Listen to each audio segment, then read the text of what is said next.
जब इंसान इस दुनिया से जाता है तो सबसे पहले उसे कब्र में लिटा दिया जाता है। अंधेरा, खामोशी और फिर अचानक दो फरिश्ते आते हैं जिन्हें मुनकर नकीर कहा जाता है। वो इंसान को बिठाते हैं और पहला सवाल करते हैं, बताओ तुम्हारा रब कौन है? अगर इंसान दुनिया में अल्लाह को पहचानता था तो जवाब आसान होगा, वरना जबान साथ छोड़ देगी। फिर दूसरा सवाल, तुम्हारा दीन क्या है? और तीसरा सवाल, ये शख्सियत कौन है, यानी हुजूर सल्लल्लाहु अलैहि वसल्लम के बारे में। ये वो लम्हा होगा जहां न दौलत काम आएगी, न ताकत, न दुनिया, सिर्फ आमाल साथ होंगे। इसलिए आज ही खुद को संभाल लो, नमाज, तौबा और अल्लाह से ताल्लुक मजबूत कर लो, वरना कब्र का अंधेरा बहुत सख्त है।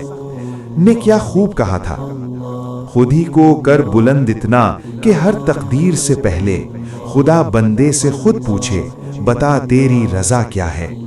अगर आप चाहते हैं कि ऐसी ईमान ताज़ा करने वाली वीडियोस आप तक पहुंचती रहें तो अभी मेरा चैनल सब्सक्राइब करें